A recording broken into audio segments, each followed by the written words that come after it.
everyone, and welcome to Episode 2 of the Anchor Me Abroad podcast, the podcast for ambitious students who want to have study abroad made simple.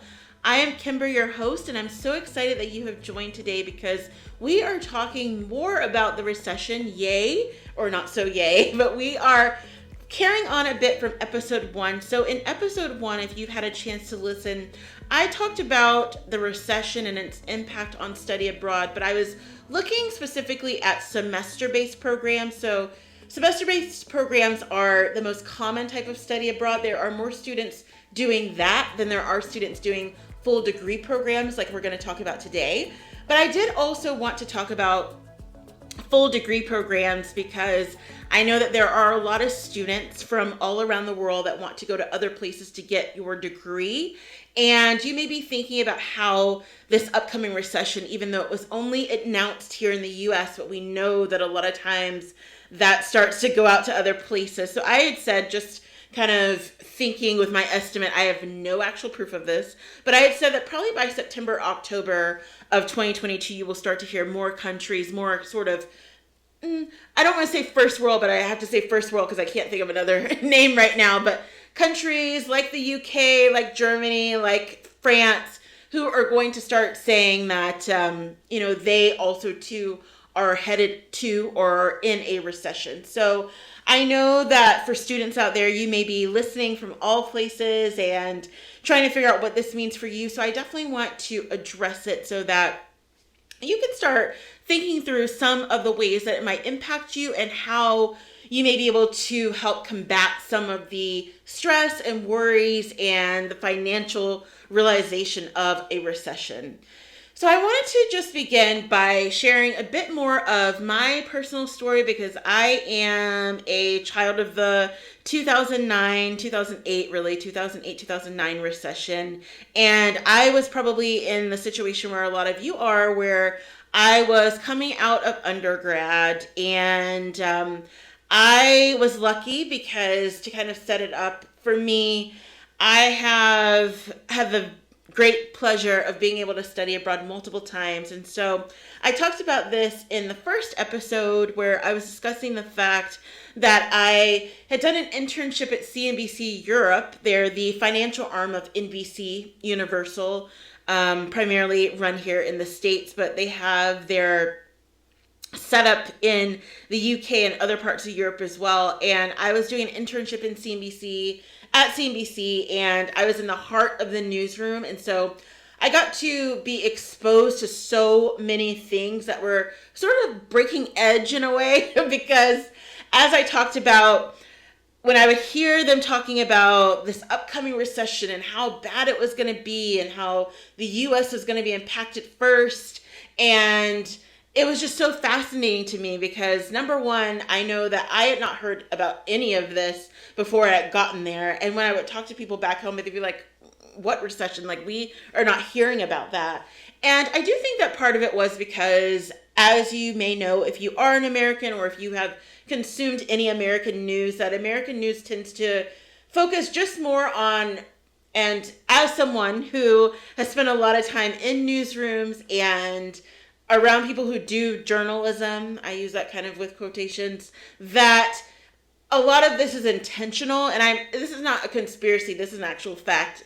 There are a lot of news directors in this country, in the US, who feel like you only need to share just enough with the public as if they can't handle it. That's a different approach than what happens around the world, where they basically kind of, I don't want to say they tell you everything because that's not true, but there is much more of a kind of a raw edge, kind of a raw knife, just rip off the Band-Aid type of approach to news. And so when I would talk to people and they would be like, we haven't heard about any of that. And I mean, these are not just people who are kind of crazy. They like watch all types of sources. They're like, yeah, we've heard about, the economy may be a little bit bad, but a full recession, we had not heard about that. And so I felt really fortunate to have the opportunity to work at a place like CNBC to be able to learn so much about it. And so one of the things that gave me, and this is one pearl of wisdom that I can share with you, is that you want to take advantage of any time that you have the upper hand to know more information than other people. So right then in that moment when I was there during 2007, when I was still there in the UK, still had the opportunity, I started building up connections. So with the people that I was working with, I made sure that I built great connections, great working relationships with them. But then I also started to begin to plan. I'm a planner, and so I like to plan things out, particularly when it comes to my career and what my interests are. But one of the things I knew was that even though I had never lived through a recession before, I didn't really understand what it was until I started working on projects for my internship. But even though I'd never lived through that, I knew that it was going to be really bad. And I knew that if they were saying that it was going to be bad in America, that as someone who would be graduating a year later, a year and a half later, that it would impact me in my future of looking for a job, trying to find new opportunities. Because of course, you have to think about the fact that as an American, we live in a culture where everyone is pushed to college. And so that means that if you're coming out of college and there are multiple people trying to compete for X number of jobs, it's not going to go very well. And I also alluded to that in the other podcast of thinking back to that time and how I was kind of surprised that there wasn't more of a wake-up call to stop this overpush to college during that time, because I have talked about this before on my YouTube channel. If you have not followed me on YouTube, please definitely do that. I am at the Study Abroad Specialist, and I post videos every Friday. But one of the things that I've talked about in several videos is how I find it very frustrating that compared to other countries, even like-minded ally countries, that we sort of push everyone to just be funneled into college. And that actually plays a key role into why it's so expensive. So when you hear people whining about how expensive it is, it's like, well, we actually could help to condense some of that if we helped people sort of focus on what they're good at and didn't try to funnel everyone into college. But that's a different podcast, which I probably will do in a few episodes from now. But I will just say that kind of putting two and two together and understanding that, you know, this is going to impact everyone. And that's what I was talking about in the podcast, how you had people with great, fantastic biology degrees, all these things from Harvard, Yale, who were standing in the proverbial unemployment line with people from community college. And so it showed in that moment that it didn't really matter because the economy had the final say. But for me, one of the things being forward thinking in that way that I want to do was to be able to have as much opportunity as possible. So I started reaching out to just employers that I might be interested in learning more about and just asking them what their process was for an interview. I knew it would be different if I was coming from a different country. So I wasn't trying to actually do an interview right then, but it was just gathering information. That's what I'll call it, gathering information. So within that gathering information space, it was all about trying to figure out, well, what does it look like to build up a resume? Now I know it's called a CV in the UK. How does that work? Or what level of experience are you looking for? Because that is different than when you are in the US. They may be looking for different things. Also, too, I was considering, well, I knew that I wanted to go to graduate school, but at that time I still felt, I have more time to think about it. And then once I started hearing so much about the recession, I was like, I actually don't have a lot of time. I need to figure this out right now. So I started getting in contact with schools in London and in other parts of Europe to figure out, well, what is your application process? How far in advance do I need to apply? Because again, I was still thinking with the American mindset of everything takes 10, 11 months to go through this long process. Luckily, it was not that long. But I just wanted to have that information at my fingertips, sort of knowing that when I went back to the US, that I would have more options, more people that I connected with to make better choices. And I feel that that was one of the best things that I could have ever done. I felt blessed that I had the opportunity to be in that particular space at that time to have that information, because I would have not had that had I not known about the upcoming recession. And in the way that that impacted me was that I was very fortunate that I didn't necessarily have to worry about the finance piece of things. And so I sort of wasn't stressed about that. But I do think that I just thought more about, what do I want this pathway to look like? Of course, I would have never known that from doing that, that would have led me now to working with so many students and advising them. But I find so much joy in it because I know what it is like, particularly when times are just hard overall. And again, even if your parents are supporting you, you still want to be judicious. I remember having to do that when I would pull out money every week and try. Sometimes I would have to do it multiple times a week because I can be a bit of a spender. But it hits really hard when the exchange rates are really bad. And when you're in the middle of a recession, you feel like there is nothing that one person can individually do, but you just understand that even if you are blessed to have help, that there are still sort of ramifications if you're not wise with your money. And so I just want to start out with that brief summary of helping you understand that I know where you're coming from. Now, of course, this particular recession is not related to the last one, so it's for different reasons, but in the grand scheme of things, it doesn't really matter because with a recession, a lot of bad things happen for a lot of people. People lose their job. In particular, as I talked about in the other podcast, my heart really goes out to people who are working in frontline jobs around the world and jobs where things may not be as stable. So particularly if you're working in retail or the restaurant and you've already been through a lot in these past couple years, I hope that maybe this economic downturn will go by really quickly and you won't have to suffer too much.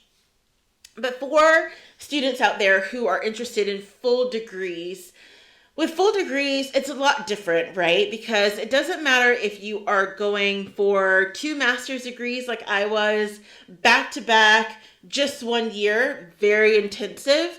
Had a blast, but it is a lot of work if you're trying to finish a full degree in a year. People think that sounds easy, but it is not the easiest thing, I can tell you. That's another thing. I don't want to get on a side tangent, but I'll just share this, that it was really interesting because I'm someone who I definitely, even here in the US, I love to travel, but I love to travel. I love to explore and see different things. And a lot of times just if I'm working on an essay or whatever, just hop on a train and write. And sort of the fantasy world that met reality is one of the things that's really attractive about degree programs in the UK, particularly at the graduate level, is that you have a lot more flexibility to do things. So it's a lot different than here in the US, where unless you're doing something more specialized like medicine, it's very classroom based. And in the UK, that was one of the things that I love so much about and that I still love and promote about the UK system compared to the US system is that in the US, there's a lot of, even from the time that you are a little kid to the time that you're in college, there's a lot of regurgitation. So it's like you have a lesson and then you have the homework and then you go home and you're expected to do the reading and then you have an essay, so you regurgitate that back. And then it's like there's all this regurgitation, as I like to call it. And there's also too a lot of personal opinion that's put into a lot of lectures that you don't necessarily find in the UK, at least at the time that I was there. It's a little bit more neutral because, again, you are truly dealing with a diverse crowd. So there's not as much of the American way of trying to wedge in different issues that are not necessarily always there. Whereas in the UK and other places, you are dealing with people from all around the world. So there's just not enough time. And as one of my professors said, which I really liked, he's like, there's no constitution or rule around the world that says that you don't have the right to be offended. So you might as well just get over it. And I just really enjoyed that. I know that it's a totally different conversation in American education. But that's one of the things that I loved, is that there was far less sensitivity about people's individual feelings and how this person was offended and this person thought this. Like, no one had time to care. And I know that it probably has evolved a little bit, but I do know that in cultures outside of America, there is less emphasis on your individual feelings and how you feel. Like, no one has time to care because there are literally 50 different people in the auditorium with you from different countries, and we don't have time to think about their feelings either. So just focus on your work and move on. So that being said, trying to think of what I was talking about. One of the things that is really important and that I found really, really interesting that you just want to keep in context. And this will work for you as well, as you want to just understand, and you can talk through as you're going further along in applying for your degree. But what is the workload like? Because it was a lot of work. You would think, again, like a year, like, oh, it's a year-long program. Like, how much work am I going to be doing? It was a lot of work. It was a lot of great practical work. Again, like I said, not just all based in the classroom, very hands-on. But one of the funny things that I found was that for all of us who were in my programs are very small. There were like 35 people in my first program. And then I think there were like 50 of us in the second program, and they were at different schools in London. But one of the things that we really loved and that was like a selling point was that, you know, it's an intensive 1-year program. And the great part is that it's only 4 days a week. And, you know, in our minds, we're still in our early, and some people were in their mid-20s thinking like, this is great. Like, we'll have 3-day weekends every week and we're just going to be traveling. And of course, like, I can't wait to book my tickets to Paris and I can't wait to do this. And I'm going to get on the train and go here. Yeah, like, you were able to do that, but you were so tired on Thursdays that it's like, if you wanted to go and travel, maybe you just wait till Saturday because you're like, I'm exhausted. Like, yeah, you get 3-day weekends every week, but you gotta work. You know, like, I mean, I think that's great. Like, I love working. I love doing hard work, but I'm saying like the ideology of like, oh, just 3-day weekends. Like, that was our entire concept coming in. And yeah, that didn't really work out so well. I can definitely tell you. So no matter what people kind of tell you, there is an upside and a downside. It was not a downside. I mean, my teachers were all fabulous, and I miss them, and I love them so much. And the kids that I was in the programs with were great. And again, really just getting that practical experience. But I do just say that I felt a little bit duped, and I know that a lot of my cohorts would say the same of like, it was sold as like, oh, you get 3-day weekends and you're just so tired because, again, you have 4 days, and some days you are doing actual group work. Some days you are doing a practicum. Some days you're doing more like auditorium stuff. Some days you're doing just like a classroom session. And so, and this is not just like one per day. This is like 8-hour days for 4 days a week. And so that 5th day, you're like, yeah, I think I'm just going to sleep in. The train to Paris can wait. So I just wanted to point that out, that you want to understand as you're going into this, what the workload looks like, particularly if you are going into a program where you may have some flexibility. You want to understand what that actual flexibility looks like and what your commitments are going to be. So diving more into thinking about this particular time. So although I have done a little bit of chit chat and a little bit of ranting, which is my style, that's my brand, a little bit of facts and then a little bit of facts with some snarkiness. That's just who I am. So hopefully you are getting used to that. But I will just say that I know that this is a very scary time, and it is coming on the heels of another scary time. And so we have been very fortunate that now we sort of, I think people have mellowed out a little bit on COVID. I would never want to sort of minimize. I know that there are still people who are suffering out there, but we are definitely not in the same space that we were, obviously, when everything first happened, and we're not in the same space even where we were in August of 2021. So we have to point that out. But with financial concerns, as I mentioned before, I know that it impacts people a lot of different ways when there's a recession. But as I talked about in episode 1, I don't want people, particularly the college students out there who are listening, and even if you're a high school student, or it doesn't matter where you are within your studenthood, I don't want you to necessarily give up on everything and be like, oh, you know, I just need to not even think about study abroad. This is not the right decision. You have to be able to go through and weigh some things. Now, I know specifically for full degree program people, it's a little bit different because it feels like a little bit more weighted, because you are, again, you're going to be uprooting yourself and potentially living in a place for up to 3 years, depending on where you go. If you're coming to a place like the US, if you're doing undergrad, it could be 4 years. It depends on where you're going. It depends on what your particular program is, but 4 years or 2 years, 3 years, it doesn't really matter, but you're basically uprooting your entire life and starting over somewhere new to get a degree. So that is a lot different than just going for a semester. So for students out there who are trying to sort of be forward planning like I was back in the day, and you're trying to decide right now, let's say that you are interested in studying abroad. It could be anywhere, so insert any country, and you want to do it, you want to start your full degree in September 2023. So that gives us an entire year to think about this. And you know that wherever you're going, you're going to have to start thinking about what the program is and how you apply and all of that. But you've decided that September 2023 is going to be your intake date. And you were thinking right now, okay, like, oh man, what if this recession ends up lasting through 2026? What should I do? Should I still move forward with my plans? Should I find something else? Should I go cry in the corner?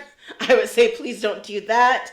But there are a few tips and pieces of advice that I can give you. So the first one is, I would say, and this is my tried and true, I come back to this all the time, is what are your goals? So are you interested in getting your degree right now because it's something that you feel pressure to do from your parents? And again, I want to point out the fact, I know, of course, that Americans are not the only people that push people to go to college, but I have found that particularly in the UK and in the EU, there's a special thinking around, there are some people who are very adamant about university, but there's a huge amount of kids that get out of school and go work or go travel, whatever. It's not as much, oh, you didn't go to college or you're not going right now. That's the other thing too that really, really, really irks me, is that this sort of foreign idea of taking a gap year, taking time off that we have in America. I won't go down this road. I've already done a video on my channel about this, but it's like,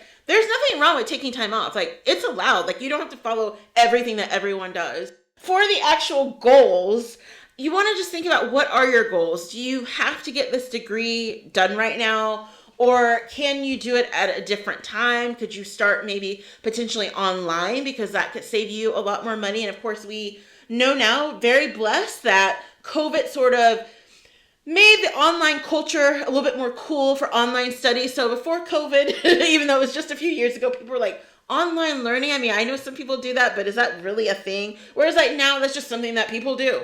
And so could you start online potentially and then join later on? What is that going to look like? That is definitely probably an option for a lot of people out there. Also too, thinking about what you actually want to do in your career. Are there other ways to gain skills to sort of supplement? So maybe you could be a part-time student. Now, I know, of course, you have to keep in mind that your visa will dictate a lot of this. So unfortunately, for a lot of student visas, they do want you to be full-time. But what does that actually mean? Can you be able to take different courses that are, even if you're going to be full-time, can you take different courses that are going to help you within your career as electives? Or how can you do that? Anytime that you can focus in on your goals and understand what those are, that is going to be a great place to start, because that will help you to decide, maybe, you know what, I'm really stressed out about the recession, really worried about what that might look like. I think I'm just going to put this off for 6 months or a year and then reapply, let's say in September 2024, when things might be better, hopefully. So your goals are going to be very important. The other thing as well is that you want to think about the opportunities that may be around. And unfortunately, the thing about opportunities, which is tricky, is that you never know when they're coming. You never know when an opportunity is available. I can tell you that a lot of the opportunities that I've had, particularly when it comes to work experience and internships, it just happened by happenstance, where it's like, you know, I came in to interview for one thing and got something else, or I came in, I remember one of my first internships that I ever had, I was just supposed to be there for, I always like to tell this story, I was just supposed to be there for 6 weeks, and I was helping with the most minimalist thing. It was a travel company, and they needed someone to help with adding pictures to their new website.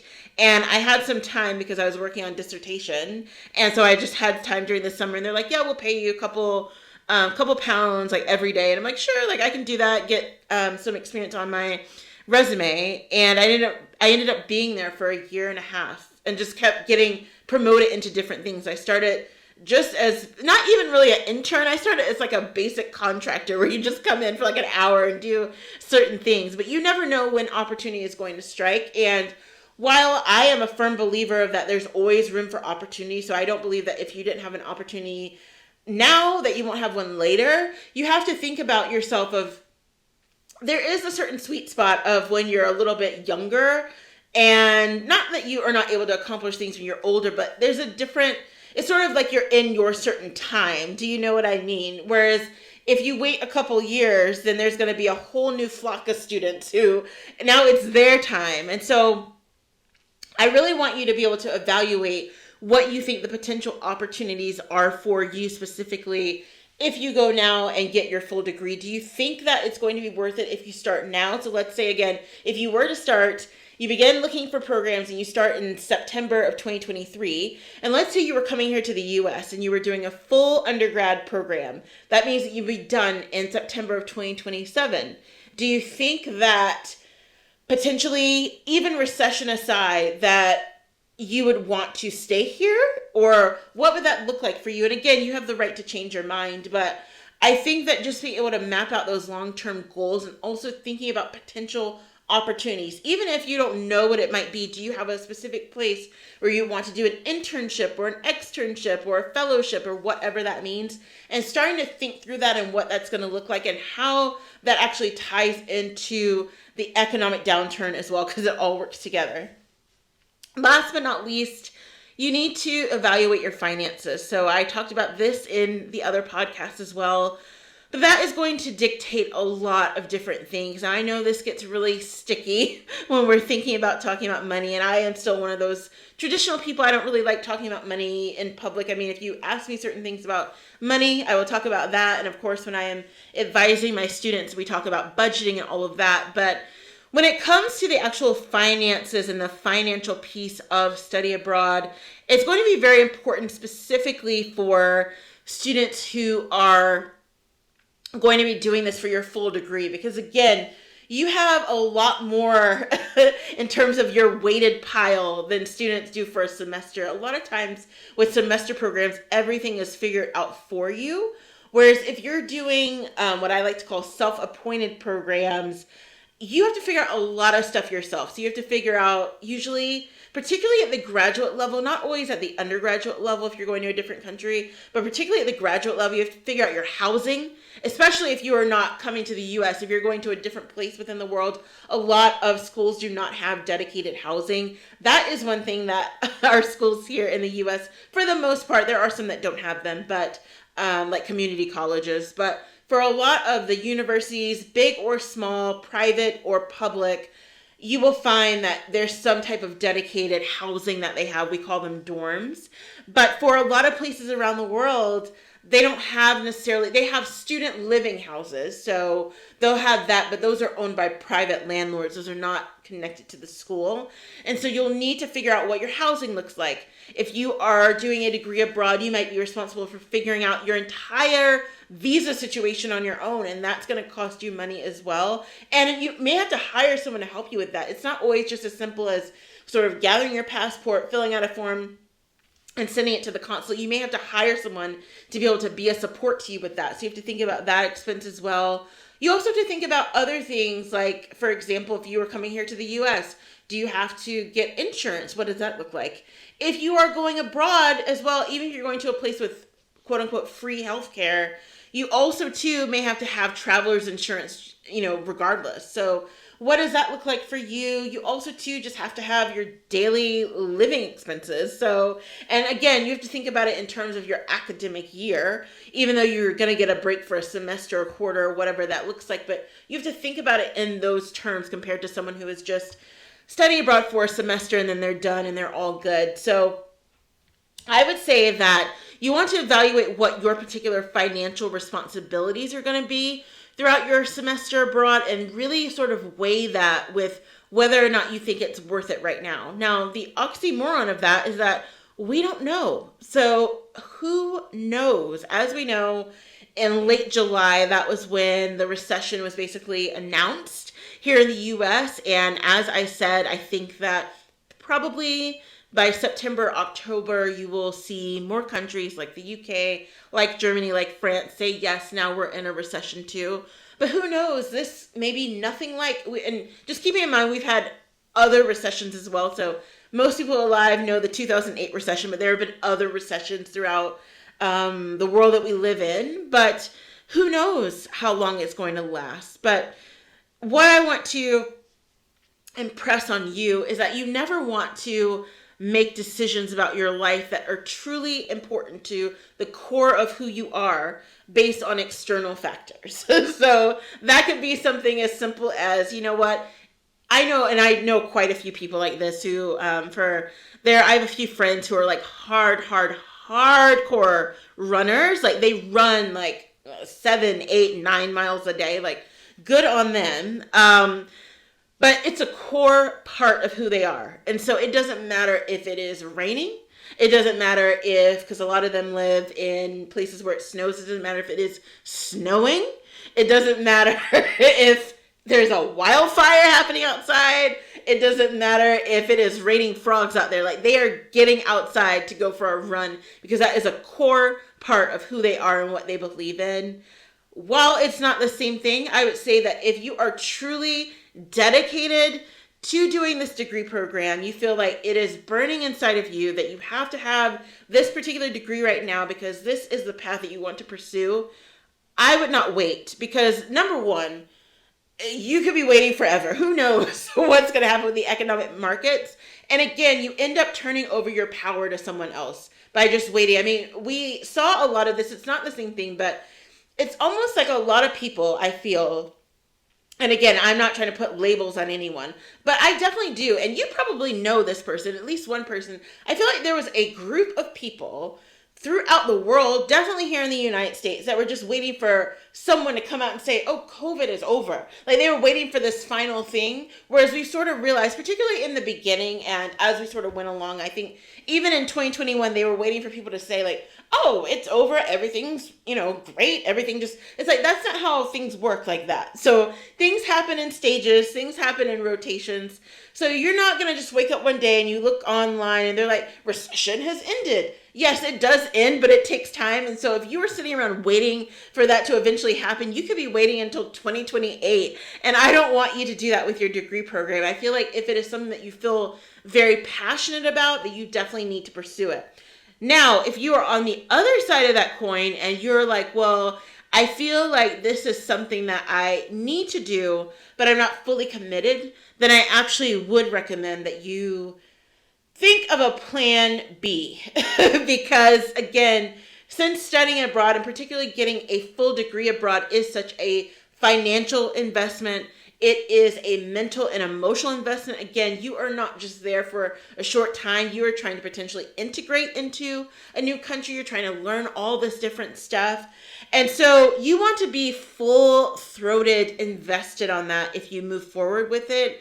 And if you are going to be someone who's not going to do that, then I would say that using the recession to sort of step back and take a beat might actually be good for that because it'll give you opportunity to see if you can explore other things that may be similarly related to what you want to do, but maybe you take a free online course or something that is going to be audited somewhere, or maybe if you are living in a place where they have community colleges or auxiliary places of education where you can take something that's a lot more affordable, and so you don't have to worry about spending the money, but you still get your feet wet with that particular topic, that might be a better option for you.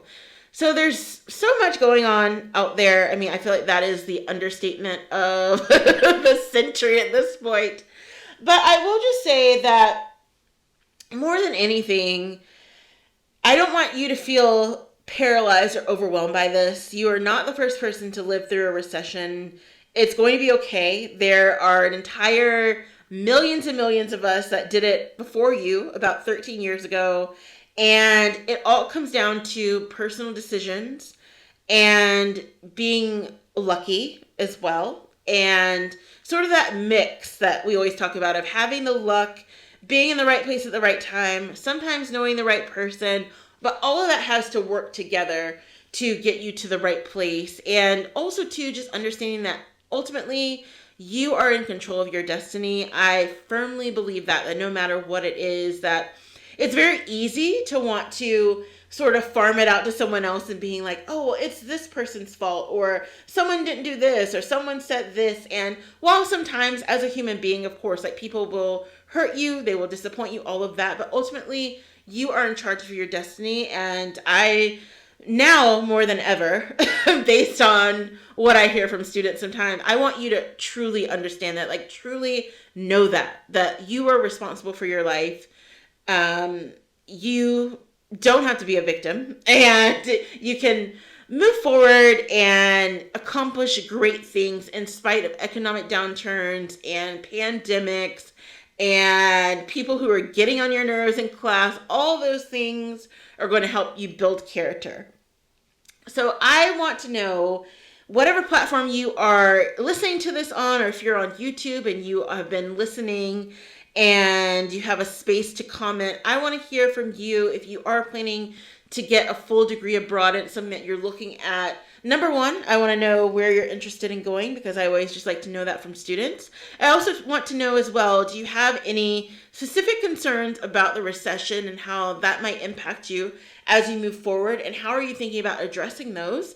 And also too, as I always say, this is my second episode, but as I always will be saying, I want feedback from this podcast from you. I want to know how you're finding it. I know that my particular style is not for everyone, but as I said, this is genuinely who I am at my core. So particularly for people who know me in my personal life, and even people that just know me on a professional level, they know that I'm generally a very measured person, but I'm very focused on facts, and I can be very sort of snarky. And I had someone tell me once that it was like a very like jagged blade, like my sort of approach to things, because I have a hard time sort of sugarcoating things, and so I'll just kind of like come out with it. But I don't always do it unless like provoked. I won't just walk up to someone and be like, oh my God, like, that's an ugly outfit. Like, I would never do that to someone. I feel like those people are just over the top.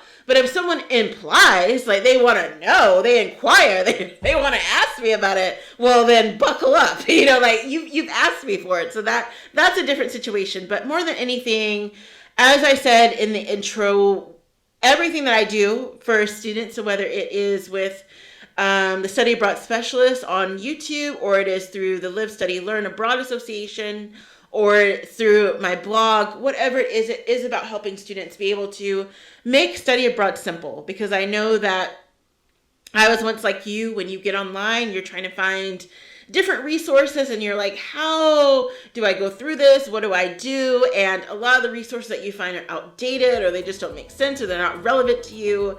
And that is why I create all the content that I do, because I want to make it as simple as possible so that you can get the answers you need, and you can get to the point, and you can get on with your life and go study abroad and have fun. So I am so excited that you are here, and I look forward to connecting with you in the next episode. Have a great one.